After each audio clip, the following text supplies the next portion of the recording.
If you're in the remote sales world or you're looking to break into the remote sales world, in this video, I'm going to walk you through my 5-part framework that I used when I was vetting opportunities to make sure that it would be a good fit and it would be a place where I could make a lot of money over the long haul.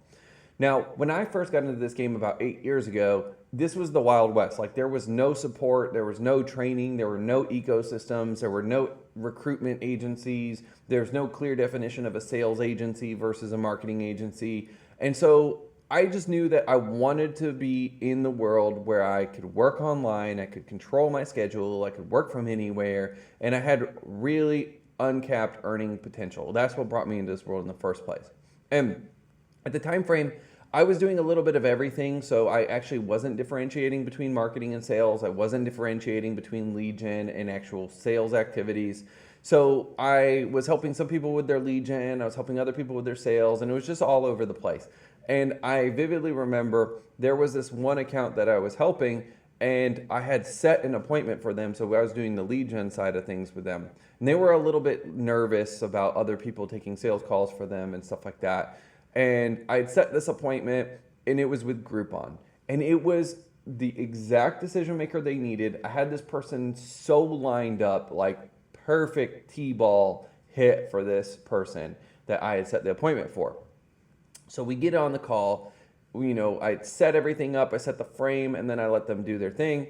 And I proceeded to watch this guy talk right past the close. Like, if you imagine a nerdy guy at a bar and a girl's coming up, hitting on him, giving him all the indicators of interest, and effectively almost asking this guy to ask her if she wants to go back to his place.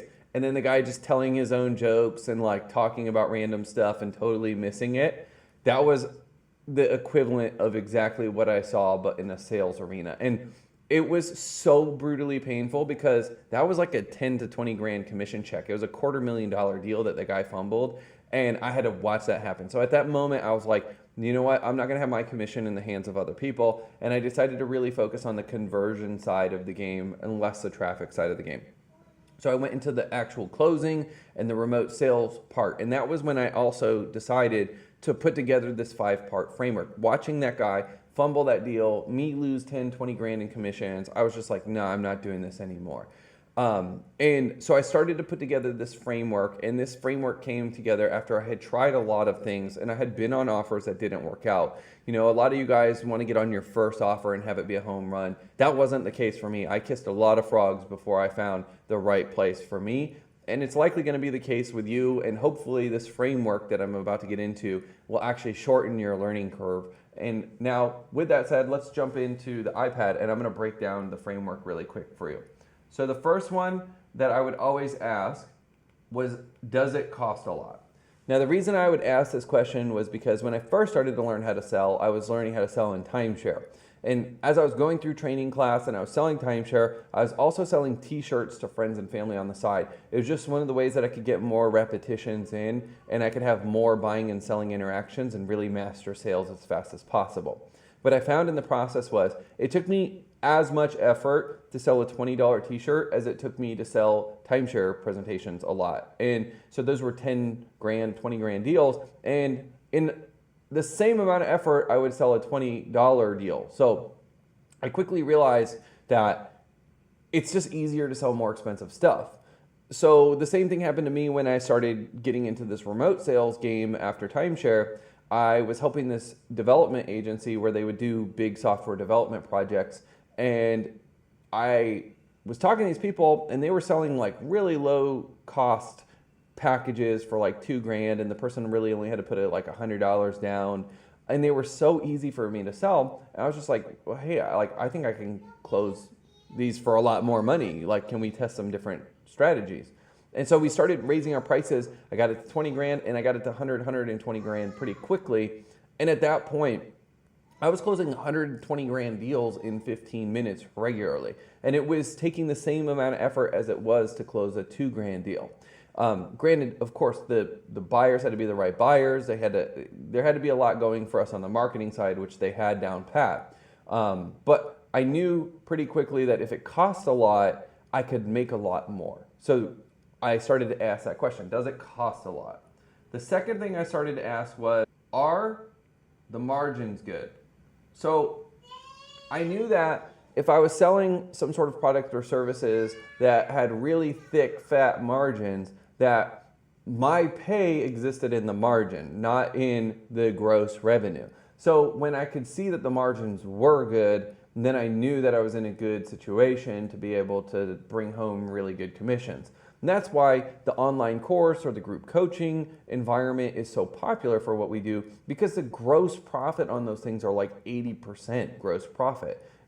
There's so much profit in courses and coaching programs. Even for agency services, they're really lean businesses. They don't have offices, they don't have overhead. A lot of the team members are contractors. So they're super flexible. The main costs that you'll have are going to be team and ad expenses. I found with agencies, especially if they do their pricing right, their margins are also pretty crazy. And so that's why I really do like selling agency services. I like high ticket software as well because margins are really good there. And I like courses or coaching programs. So those were the areas that I tended to focus on. I'll still look at other stuff outside of that, but as long as it meets the criteria. So are the margins good was a big factor. Then the third thing I would often ask is, did they have predictable lead flow? So I generally look for some sort of a traffic channel, and I would be looking for advertising especially.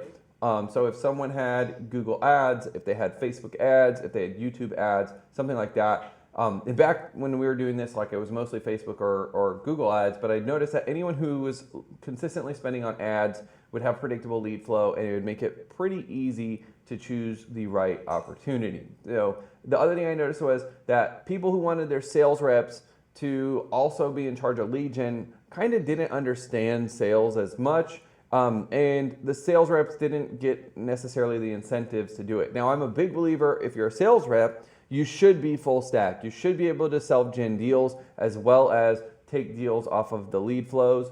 But I just want the ecosystems themselves to have predictable leads. That was an absolute key to me, right? So does it cost a lot? Are the margins good? Do they have predictable lead flow? And then I would look at a couple other things that were really important to me. So can they deliver?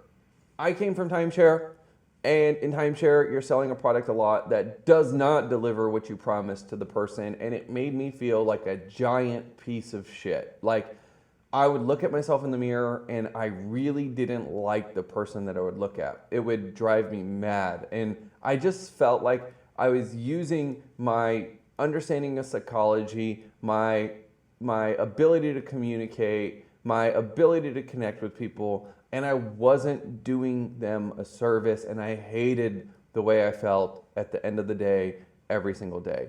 I remember driving home from work, just always frustrated, burnt out. There was this one time my director of sales brought me into the office, and he could clearly tell like I was visibly stressed. I wasn't closing very good, and I just would always feel like a loser. I called it a lose-lose scenario, because either I'd close a deal and I felt like a loser because I just fucked someone over, or I didn't close a deal and I felt like a loser because I got closed, and in their mentality, it's very much a seller be sold, killer be killed, win-lose game instead of creating win-win outcomes. So I just end up in these situations that I was like, this fucking sucks. And so making sure that people actually delivered on their promises and that they could consistently hold those promises was a big factor for me, because I want to be able to push someone when they need that push. I want to be able to encourage them to take a leap of faith and just trust us and know that if they take the leap of faith, then we'll be there to catch them. We'll be there to make sure that they land safely. And so can they deliver became incredibly important for me. And then the last one that I would look at was, are they cool? Meaning, do we have shared values, right? In most of the organizations that I'm in, we'll talk about rap, we'll talk about comedy, we'll talk about stuff like that. And being cool, it was a big factor to me. I didn't want to work in a place where I felt like I had to put on a mask to show up to work, or I had to put on a uniform and pretend to be someone that I'm not every single day at work. I can do that, but for long stretches of time, it makes it very difficult. So I wanted to be in a place where, maybe my little bit of out there sense of humor, or my little bit of edgy music choice or lifestyle choices would not be looked upon negatively. And so making sure that we're in an environment where we could work hard and play hard. The people are the types of people that I would have a beer with, or that I would want to go, hang out with on a Friday night or on a Saturday night, or I would take them around my friends. Like, if I felt cool like that, then I knew it was a good place for me. And so this was the 5-part framework that I used when I was searching for job opportunities as a remote sales pro. It helped me a lot. So just being able to quickly figure out, okay, this costs a lot, the margins are good, predictable leads, yep, okay, they are delivering, and these people are cool, then I'm in. And over time, you guys, your criteria, like what costs a lot, will change. And I would also recommend, you guys be a little bit more tolerant. If you're just getting your foot in the door, maybe sell a lower price product. Maybe sell a product where the margins are not as thick, or maybe sell a product where they don't necessarily offer you leads off of straight from ads and onto booked appointments. It's worth it because you'll get plenty of experience. Selling t-shirts was just as valuable, if not more valuable, in my selling lessons and my experience in learning the game. Or like booking appointments for timeshare was super valuable. I learned so much. So if you're just getting into this, pay your dues. You'll be a little bit more flexible on some of these criteria. And then as you start to have opportunities, you're always going to be looking for other opportunities. It's just part of the process.